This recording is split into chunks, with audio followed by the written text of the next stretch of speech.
هو في عندي ملاحظات أولية. لأول مرة الرئيس السيسي يتحدث في بيان بصفته رئيسا للجمهورية من نص غير مكتوب، وده يعني أنا أعتقد أنها مبادرة إيجابية جدا، لأنه القراءة من نص مكتوب بتقلل من أثر التواصل بين المتحدث والمتلقي. تمام. هو كان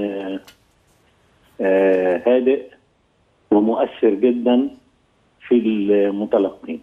تمام. النقطة الثانية، هو أشار بطريقة مهذبة وغير يعني واضحة، ولكنها مفهومة لمن يريد أن يفهم، أن كبار الأغنياء لا يتواصلون مع تحيا مصر بما يكفي. مع الصندوق طبعا. وده طبيعي المتابعة تكشف ذلك. واحد بس دفع 30 مليون ونوجه له يعني جزيل الشكر، يعني مش عايز اقول اسمه لحسن يفتكروا ان انا بعمل له اعلان، لكن هو معروف في الاعلام. ناس تانية اتبعت مبدأ فلوسي وانا حر فيها، فاللي قال انا هبني جامعة واللي قال انا هبني مدارس، وهذا برضو جهد مشكور.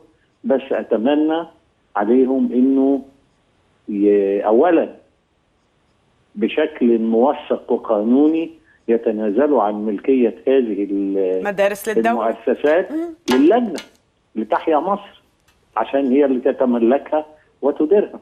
مش فجأة نكتشف انها تتحول الى مؤسسات خاصة بالظبط، وشيء من هذا القبيل. نمرة 3، هو اعترف انه الفقراء تلقوا يعني ضربة صاعقة، وإن ما كانتش يعني صاعقة قوي، برفع عدد من الأسعار، وتعهد بأن الدولة ستحاول أن تضمن ضبط الأسعار. أنا رأيي أنه أولا لازم نعود إلى فكرة التسعير الجبري المقنن والذي يعاقب كل من يتخطاه، لأنه إذا بقى جاء واحد قال الفراخ سعرها هيزيد علشان السولر سعره زاد، والسعر سعره زاد، يبقى اللحم سعرها هيزيد، والعلف زاد فاللحمة سعرها هيزيد، والسماد سعره زاد يبقى الطماطم هتزيد. الإجراء ده لازم يتم وفق تسعيرة جبرية ملزمة، ويعاقب كل من يتخطاها قانونا. وده كان موجود مش جديد. مصر عاشت في فترة طويلة أيام الحرب العالمية الثانية وهي تفرض تسعيرة جبرية وتعاقب بالحبس والسجن من يتخطاها. نمرة 3، انت حضرتك قلت هو الرئيس السيسي قال احنا في حالة حرب. نعم، اي نعم، احنا في حالة حرب. حضرتك بتكلميني وانا اقرأ تقرير بالغ الخطورة مكتوب عن مخطط امريكي وضعته المخابرات الامريكية، المخابرات المركزية الامريكية من ايام الرئيس بوش. بيقولوا فيه نفرق ما بين القاعدة وما بين التيارات السلفية الجديدة الأخرى، ونركز الاهتمام على القاعدة. حد بقى سمع قبل كده ان امريكا حاربت داعش او حاربت الخلافة الإسلامية الحالية؟ هو قال لا، وقال ان ان الامريكان ما عندهمش مانع ان داعش تقيم خلافتها على هذه المنطقة الممتدة من سوريا إلى العراق لحد آسيا الوسطى، لحد الحدود الروسية، لحد حدود الهند، لحد إندونيسيا. وبالتالي هذه المنطقة تكون منطقة مضطربة دائما، ممزقة دائما، فيها صراعات دائمة بين ما يسمون أنفسهم زي ما كان موجود زمان، كل واحد يلم حواليه 50 واحد ويسمي نفسه أمير المؤمنين ويعودوا يقلوا في بعض ويحاربوا بعض. هذا هو المطلوب لهذه المنطقة الآن.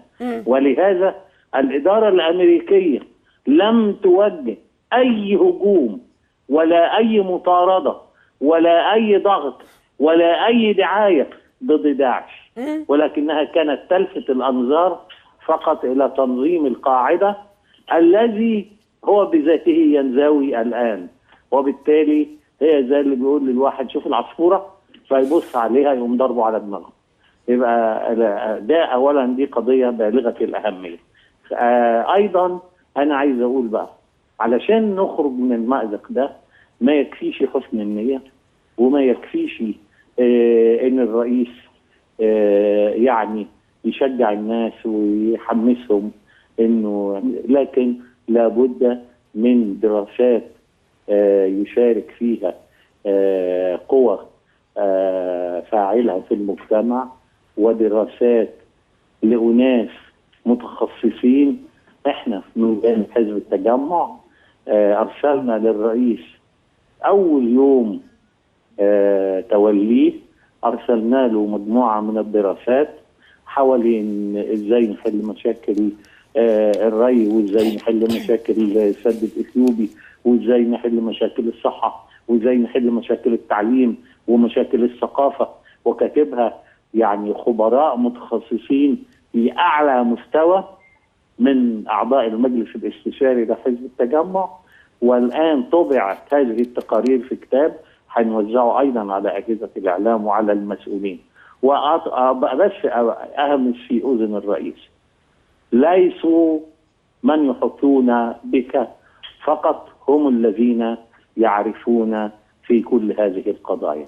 نعم فيهم ناس محترمين جدا، أنا أعرف منهم بعض ناس محترمين جدا بالذات في مجال الاقتصاد، ولكن أدعوه إلى أن يعقد جلسة موسعة تمثل يعني خبراء وشخصيات مدركة للوضع الراهن في مختلف المجالات الاقتصادية، ويستمع إليهم ممثلين لمختلف الاتجاهات مختلف الآراء، ويستمع إليهم مرة واثنين وثلاثة واربعة، لأنه أولا لا خاب من استشار، وثانيا أنا بعتقد يا دكتور رفعت إنه هو يعني من المدرسة اللي حضرتك بتتكلم عنها، ودليلي على ده كل الحديث اللي دار حوالين مين هي المجموعة اللي كانت حوله عندما كان مرشحا للرئاسة، وكل الناس اتكلمت وكل الناس قالت كلام وكل الناس